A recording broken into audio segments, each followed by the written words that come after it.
పవన్ కళ్యాణ్ ఇప్పుడు యాక్టర్ కాదు, రాష్ట్రానికి డిప్యూటీ సీఎం. ఎంత బాధ్యతగా ఉండాలి. ఈ రోజు ఆయన వల్ల 30 మంది విద్యార్థుల జీవితాలు అంధకారంలోకి వెళ్లిపోయాయి. పవన్ కాన్వాయ్ వస్తున్నదని విశాఖలో ఎక్కడికక్కడ ట్రాఫిక్ ఆపేశారు. కాన్వాయ్ వెళ్లే రూట్లోనే ఓ ఐఐటి పరీక్షా సెంటర్ ఉంది. కాన్వాయ్ వల్ల విద్యార్థులు సకాలంలో పరీక్షా కేంద్రానికి వెళ్లలేకపోయారు. దీంతో వారిని గేట్ బయటే ఆపేశారు. డిప్యూటీ సీఎం అంటే ప్రజలకు మేలు చేయడానికా, కీడు చేయడానికా? ఈ ప్రశ్నకు సమాధానం ఎవరు చెబుతారు? ఏజెన్సీ ఏరియాలో పర్యటన కోసం AP deputy CM Pawan Kalyan Hyderabad నుంచి విశాఖకు చేరుకున్నారు. డిప్యూటీ సీఎం వచ్చారని పోలీసులు అన్ని మార్గాల్లోనూ ట్రాఫిక్ను నిలిపివేశారు. దీంతో ఎంతో దూరం నుంచి జేఈఈ మెయిన్స్ ఎగ్జామ్ రాయడానికి వచ్చిన విద్యార్థులను సైతం ఆపేశారు పోలీసులు. విద్యార్థులు ఎంత బతిమాలినా వినిపించుకోలేదు. డిప్యూటీ సీఎం అటు నుంచి వెళ్లిన తర్వాత ట్రాఫిక్ను విడిచిపెట్టారు. విద్యార్థులు గంట పాటు ఎటూ కదలకుండా ట్రాఫిక్ సిగ్నల్స్ వద్ద నిలిచిపోవలసి వచ్చింది. పవన్ కారణంగా జేఈఈ మెయిన్స్ రాయాల్సిన 30 మంది విద్యార్థులు పరీక్షా కేంద్రానికి ఆలస్యంగా వెళ్లారు. లేట్ అయిందని వారిని పరీక్షా కేంద్రంలోకి అనుమతించలేదు. దీంతో విద్యార్థులు కన్నీరు మున్నీరయ్యారు.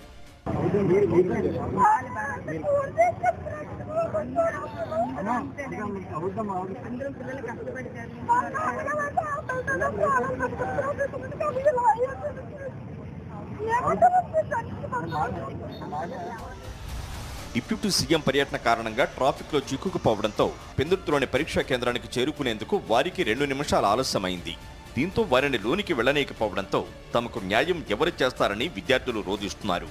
మంగళవారం కూడా పరీక్ష ఉన్నందున అప్పుడైనా పరీక్షకు అనుమతించేలా డిప్యూటీ సీఎం అధికారులతో మాట్లాడాలని విద్యార్థుల తల్లిదండ్రులు కోరుతున్నారు. సో ఇప్పుడు పిల్లలకి ఎగ్జామ్ సెంటర్ కి ఎంటర్ అవ్వడానికి 2 నిమిషాలు తేడా వచ్చింది. 2 నిమిషాలు సెంటర్ తేడా రావడం వల్ల వీళ్ళు సెంటర్ లోకి అలౌ చేయలేదు. సో ఈ రోజు కానీ ఎగ్జామ్ రాయకపోతే 1 ఇయర్ వీళ్ళకి భవిష్యత్తు పాడైపోతుంది. సో నేను అనేది ఏంటంటే ఈ రోజు ఉంది ఎగ్జామ్, ఈ రోజు ఆఫ్టర్నూన్ ఉంది, మళ్ళీ రేపు ఉంది. రేపు లాస్ట్ కాబట్టి అట్లీస్ట్ ఇది దృష్టిలో పెట్టుకొని పవన్ కళ్యాణ్ సార్ అయినా సరే ఇది ఇష్యూని ఆయన దాకా తీసుకొని వెళ్ళి ఆయన రిక్వెస్ట్ చేస్తుంది ఏంటంటే ఆయన కనీసం రేపటికైనా ఈ ఉండిపోయిన పిల్లలకి అవకాశం ఇస్తే వాళ్ళ భవిష్యత్తు ఈ 1 ఇయర్ వేస్ట్ అవ్వకుండా ఉంటుందని రిక్వెస్ట్ చేస్తున్నాను. డిప్యూటీ సీఎం పర్యటనకు వస్తే గంట పాటు ట్రాఫిక్ నిలిపివేస్తారా? ఉదయం వేళ విద్యార్థులు ఆఫీసులకు వెళ్లే వారికి ఎంత సమస్య అవుతుందో వారికి అర్థం కాదా అని విశాఖ నగర ప్రజలు ప్రశ్నిస్తున్నారు. పరీక్ష రాయలేకపోయిన 30 మంది విద్యార్థులకు న్యాయం చేయాలని డిమాండ్ చేస్తున్నారు.